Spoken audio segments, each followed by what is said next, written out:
What's up, guys? We're back with our marathon on Five Nights at Freddy's. Let's get into the timeline again. Yeah, I'm excited to do this, but I think I have the timestamp for when we're supposed to stop. Anyways, let's get into it. After the death of Charlie, Fazbear Entertainment tried their best at covering it up. Fortunately for them and for William, the crime was committed outside, where no one was around to witness it. William was able to get away with... Wait, wouldn't they have cameras, though? Or wait, let's see. Yeah. They would have cameras. Why wouldn't you have cameras outside? Everything, while Fazbear Entertainment never spoke of the incident again. The security puppet was quickly moved to the back room of Freddy Fazbear's Pizza, where the retired Fredbear and Spring Bonnie suits resided. But something was different about the security puppet. Dark tears now appeared on the mask of the animatronic. Dark tears that weren't there before. This is something that Afton quickly noticed the next day when he went into work. He'd heard about what happened moments after he sped off. He knew the security puppet was found laying next to Charlie's body. So does that mean Charlie's soul now resided in the puppet? William definitely noticed that the puppet looked different, almost like it was haunted, almost like it was thinking. Other employees would eventually notice the same thing. I'll be honest, I never liked that puppet thing. It's always thinking, and it can go anywhere. After realizing the security puppet may be possessed by the spirit of Charlie, Afton went back and looked at the crying child's Fredbear plushie, only to find that it also seemed to be haunted. The crying child feared for his life every single day, and that plushie was something he was able to cry and pour his... Wait, because his soul is in Fredbear, or Golden Freddy. So how is this haunted? Is it like his remnant or something? I don't know. Agony into. Afton believed that this is what caused the plushie to appear haunted. It wasn't made alive by the spirit of his son, it was made alive by the agony and fear his son poured into it. Afton quickly became obsessed with the concept of haunted objects, and more specifically, the power of human emotion. He needed to find out if this is something he could take advantage of. Afton then used all of his money he made from Fredbear's and Freddy Fazbear's Pizza to build a giant underground facility directly under his house. It was here that he would try to recreate what happened with his son, to recreate the fear and agony he experienced. In order to do this, Afton didn't take any chances. He needed to replicate exactly what his son went through every day. In order to do this, Afton built a replica of his house underground, along with his son's daily walk to Fredbear's Family Diner. He also built a makeshift bedroom where he could force kids to have the same nightmare every night. Afton would sit in his office watching them on the cameras that could be accessed using the passcode 1983, the year his son got bit. He also kept the crying child's Fredbear plushie on the desk as a reminder of what he was trying to replicate. In the makeshift bedroom, there were dummy animatronics that wheeled down the hallway. But the kids wouldn't see them as just blank dummies on wheels. Afton would pump hallucinogenic gas into the room to get the kids to think that what they were seeing was a monster. These nightmare gas canisters were being... Look at this. Just blank dummies on wheels. Afton would pump hallucinogenic gas into the room to get the kids to think that what they were seeing... Look at that, bro. This is great editing, bro. Was a monster. These nightmare gas canisters were being stored all throughout his underground facility, and on the bed of this makeshift bedroom was a Freddy plushie, in the hopes that the kids would pour their fear and agony into the plush, like his son did to his plushie. On the other side of the bunker, where Afton recreated the crying child's walk to Fredbear's, he placed a bunch of Fredbear plushies all over the place. These Fredbear plushies had walkie-talkies inside of them. This was Afton's way of recreating his son's imaginary friend that would talk to him wherever he went. Afton would speak to the kids through his walkie-talkie sitting in his private office. After setting up the bunker, Afton was only missing one more thing: the kids to... What are you still doing here? You still have not downloaded Pi Adblock? You know I'm just gonna keep showing up on your screen until you download it, maybe we should download Pi. She's gonna run these experiments on. He needed a way to kidnap and capture kids without being caught, and he had the perfect way to do it. The show will begin momentarily. Everyone, please stay in your seats. Enter Circus Baby Sounds like and the a, Funtime animatronics. Poppy These and Poppy robots Voice were on Chapter 2, specifically bro. built by Afton to capture kids, Like, featuring Circus Baby, yeah. Funtime Freddy, Funtime Foxy, and Ballora. They feature advanced technologies such as parental tracking, voice mimicking / luring, and storage tanks. Circus Baby, the star of the group, was even able to make ice cream as a way to lure kids to her. Once the kid got too close, a giant claw would reach out, grab them, and lock them in the animatronics storage tank. Some of the board members from Fazbear Entertainment were suspicious of these new animatronics. She can dance. She can sing. She's equipped with built-in helium tech for inflating balloons right at her fingertips. She can take song requests. She can even dispense ice cream. With all due respect, those aren't the design choices we were curious about, Mr. Afton.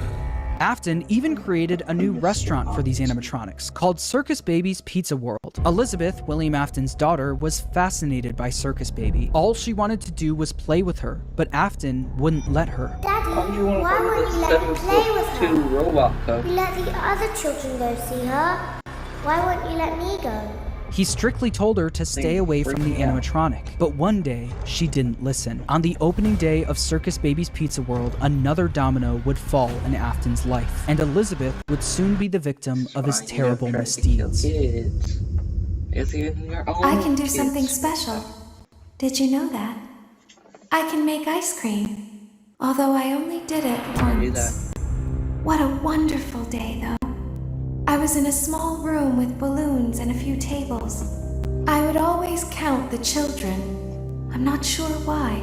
They usually played together in groups of 2 or 3. There were 4, then 3, then 2, then 1. Time to play. Nah, I'm running out of there, go. How tall she is.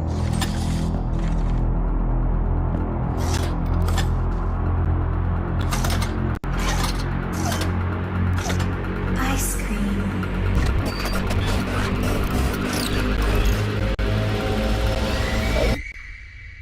How does that thing even pick you up? Something happened when there was one. I was no longer myself. There was screaming for a moment, but only for a moment. In an instant, Elizabeth was grabbed by Circus Baby and thrown into her stomach hatch. The sheer force of her being grabbed and thrown into the robot's storage tank was enough to kill her almost instantly. This is something that William wasn't able to test. That was until his daughter became the test. William Afton now lost another one of his kids, but this time it was all his fault. After just one day of being open, Circus Baby's Pizza World was shut down. Afton covered up the incident by telling the public that the restaurant shut down due to gas leaks. But not everyone bought that story. The local newspaper wrote about the incident. I know I'm being annoying. That the restaurant shut down His face, bro.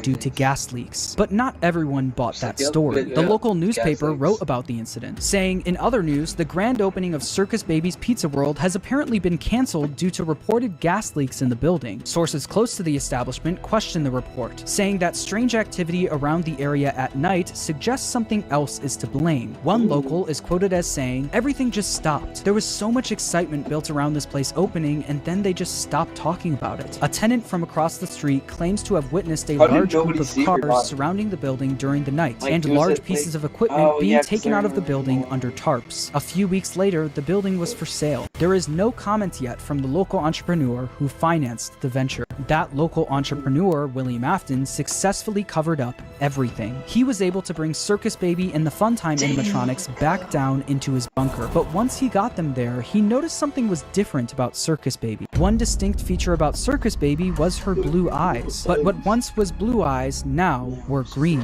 the same color as Elizabeth's. In that moment, he knew that his daughter's soul attached itself to the robot. Her soul lived on in Circus Baby. Afton knew that the way Charlie went on to possess the puppet was sloppy, and it was hard to recreate without getting caught. But what if the kids' bodies were hidden where no one would ever look? What if, just like his daughter, their bodies were stuffed into the animatronics? For Afton, Elizabeth's death quickly went from just just another inconvenience to a scientific breakthrough. Afton was one step closer to harnessing the power of life itself. But one successful experiment wasn't enough. Just like the fear experiments he built in the bunker, he needed to replicate exactly what happened. He needed to recreate the accident, and he knew exactly how he was going to do it. Using the Funtime animatronics again wasn't an option. Circus Baby's Pizza World was shut down, and the public was already getting too suspicious of the animatronics. But he didn't need the Funtime animatronics. He was going to run the experiment himself.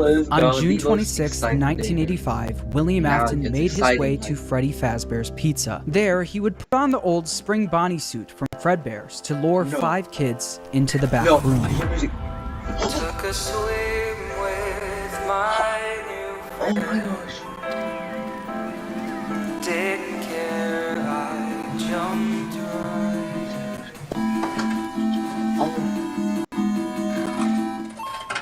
Okay, oh, it's the one from Five Nights at Freddy's 6. That piece of Looking for a friend? Oh, that's the water's clear, come swim with me.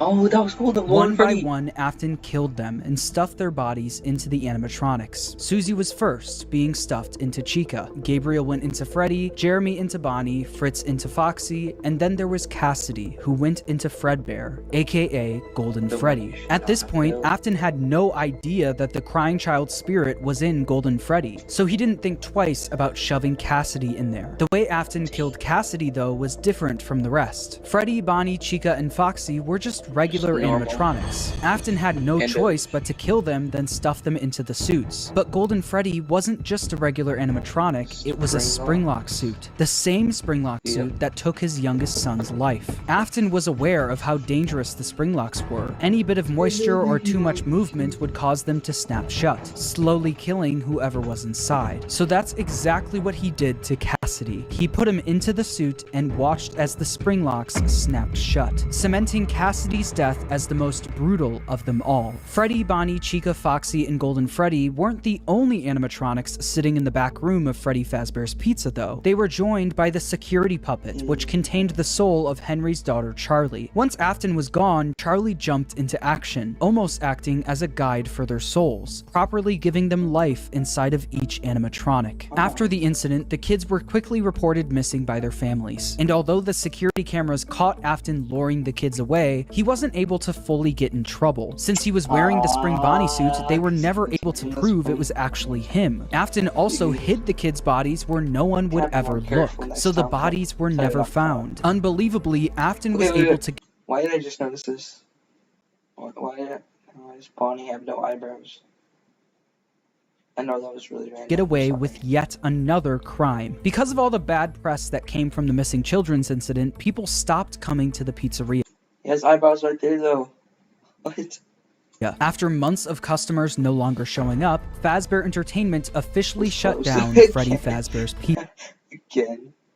Shortly after the pizzeria shut down, Afton decided to pull the Funtime animatronics out of retirement and finally get his underground facility fully operational. He knew he couldn't try opening another Circus Baby's restaurant, so he had a new idea. Due to the massive success, and even more so the unfortunate closing of Freddy Fazbear's Pizza, it was clear that the stage was set, no pun intended, for another contender in children's entertainment. Unlike most entertainment venues, our robotic entertainers are rented out for private parties during the day. Afton opened Circus Babies Entertainment and Rental. This way, he could rent out the Funtime animatronics to local birthday parties, capture kids, and bring them back to his underground bunker to be experimented on. While Afton was running his rental business, Fazbear Entertainment was determined to try opening another pizzeria. In the summer of 1987, Fazbear Entertainment opened the new and improved Freddy Fazbear's Pizza, this time with brand new versions of their original characters. These were called the Toy Animatronics, and they were once again built by Henry. Henry was aware of what happened in 1985, and especially of what happened to his daughter, so he was determined to make sure that never happened again. These new toy animatronics were equipped with facial recognition systems that were linked directly to a criminal database. The security puppet was also brought out of retirement, but instead of working security, it sat quietly in the prize corner. Freddy, Bonnie, Chica, Foxy, Golden Freddy, and Spring Bonnie were also moved to the new pizzeria, and it's revealed that these animatronics were mostly used for spare parts. By now, I'm sure you've noticed the older models sitting in the back room. Those are from the previous location, and we just use them for parts now. The idea at first was to repair them, but they were just so ugly, you know? And the smell. This means that the haunted metal of the original Freddy's animatronics was now being put into the toy animatronics, causing the toys to also now be possessed. After Afton got away with the first set of murders, he needed to see if the kids' spirits were possessing the animatronics. In order to see for himself, Afton went back to work at the new pizzeria as a daytime security guard. While Afton was working the day shift, Jeremy Fitzgerald was working the night shift. Jeremy worked there for 5 nights, and unfortunately for him, because the kids possessing the animatronics were killed by an adult, they were extremely aggressive to any adult they encountered. They interact with the kids just fine, but when they encounter an adult, they just stare. Meanwhile, Afton decided to... Okay, what's up? I'm gonna find out the Freddy's 2 now. I do not care what you guys say. I'm going to use just the radar map for now, at least. I do not care. I need this radar map to skip. Okay, let's start again. Yes, I'm sure. Nope. Yeah, so basically, they're just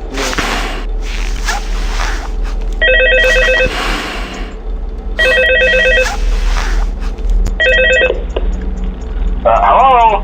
Hello? Hello and welcome to your new summer job at the new and improved Freddy Fazbear's Pizza. I'm here to talk you through some of the things you can expect to see during your first week here and to help you get started down this new and exciting career path. Now, I want you to forget anything you may have heard about the old locations, you know. Some people still have a somewhat negative impression of the company. That old restaurant was kind of left to rot for quite a while, but I want to reassure you, Fazbear Entertainment is committed to family fun and above all, safety. They've spent a small fortune on these new animatronics. Facial recognition, advanced mobility. They even let them walk around during the day. Isn't that neat?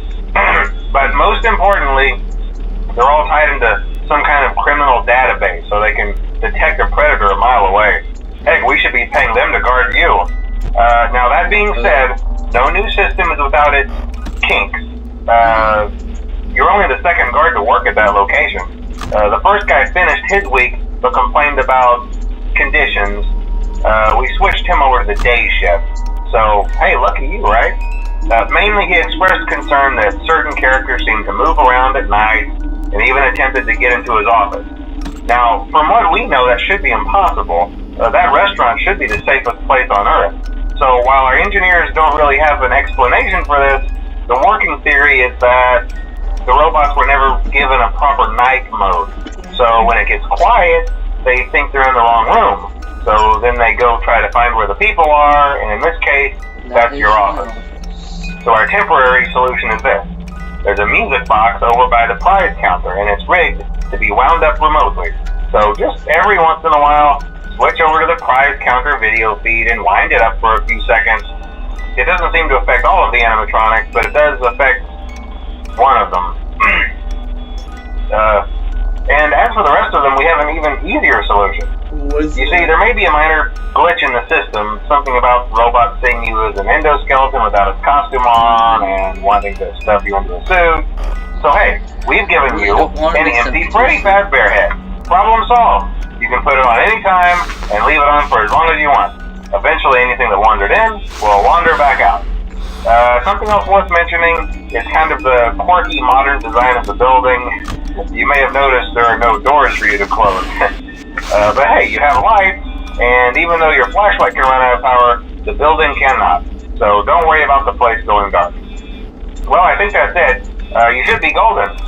Check the lights, put on the Freddy head if you need to. Keep the music box wound up. Piece of cake. Have a good night, and I'll talk to you tomorrow.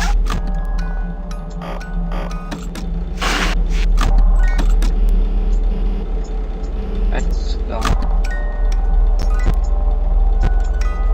Let's do this. Night one is so easy because like none of these guys we the hardest one for me is probably like Bonnie, like Wizard Bonnie, what their names are. All three of those players. Fox is easy.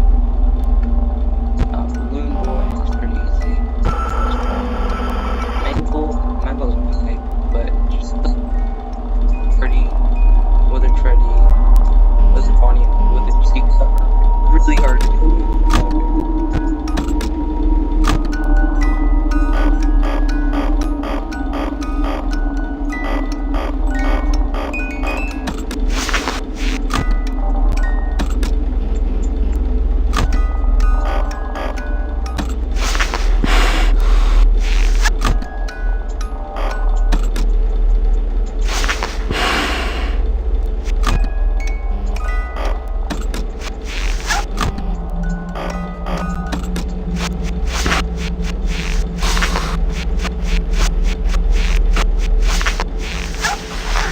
Remember the first time I played this, I was just like sitting here, like so scared. I was just like this.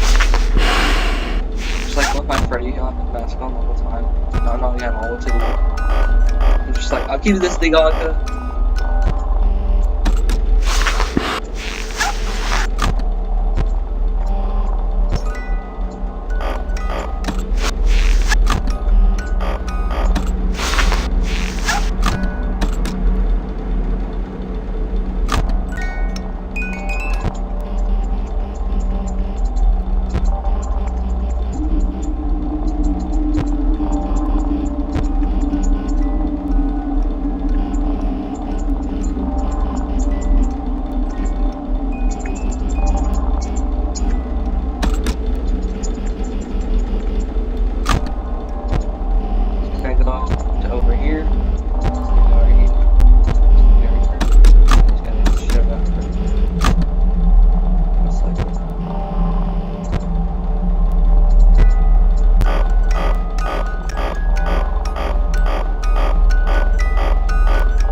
I can do this. I can do this for sure.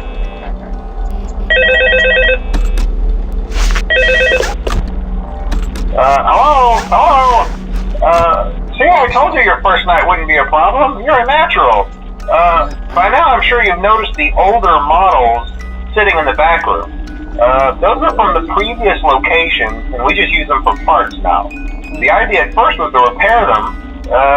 They even started retrofitting them with some of the newer technology, but they were just so ugly, you know, and the smell. So the company decided to just go in a whole new direction and make them super kid-friendly. Those older ones shouldn't be able to walk around, but if they do, the whole Freddy head trick should work on them too, so whatever. I loved those old characters. Did you ever see Foxy the Pirate? Oh wait, Foxy. Oh yeah, Foxy. Hey listen, that one was always a bit twitchy. I'm not sure if the Freddy head trick will work on Foxy. If for some reason he activates during the night, and you see him standing at the far end of the hall, just flash your light at him from time to time. Those older models would always get disoriented with bright light. It would cause a system restart or something. Come to think of it, you might want to try that on any room where something undesirable might be. It might hold him in place for a few seconds. That glitch might have carried over to the newer models too. One more thing, don't forget the music box. I'll be honest, I never liked that puppet thing. It's always thinking, and it can go anywhere. I don't think the Freddy mask will fool it, so just don't forget the music box. Anyway, I'm sure it won't be a problem. Have a good night, and I'll talk to you tomorrow.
sorry.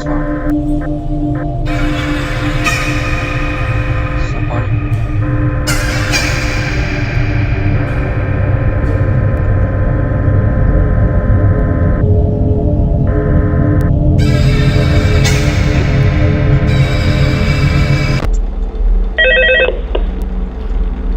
Hello? See, I told you wouldn't have any problems. Did, Foxy ever appear in the hallway? Probably not. I was just curious. Like I said, he was always my favorite. They tried to remake Foxy, you know? They thought the first one was too scary, so they redesigned him to be more kid-friendly and put him in Kids Cove to keep the toddlers entertained, you know. But kids these days just can't keep their hands to themselves.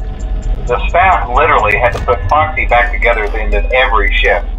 Eventually they just stopped trying and left him as some kind of take-apart, put-back-together attraction. Now he's just a mess of parts. I think the employees refer to him as just the Mangle. Oh hey, before I go, I wanted to ease your mind about any rumors you might have heard lately. You know how these local stories come and go and seldom mean anything. I can personally assure you that whatever is going on out there, however tragic it may be, has nothing to do with our establishment. It's just all rumor and speculation, people trying to make a buck, you know. Our guard during the day has reported nothing unusual, and he's on watch from opening till close. Okay, well anyway, hang in there and I'll talk with you tomorrow.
go! Let's go! Dude!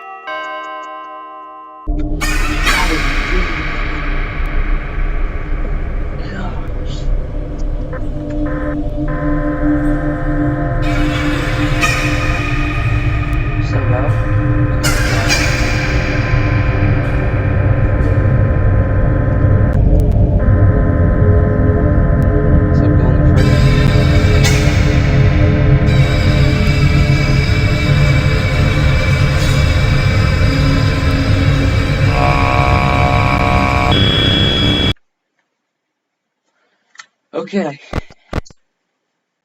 I think I'm going to end it right there for this video. Okay, if you guys want to see me play FNaF at Freddy's 2, Night 4, 5, and 6, also with more of the John FNaF lore video, and FNaF at Freddy's 1, make sure to like and subscribe. Alright. See you guys next time. Peace.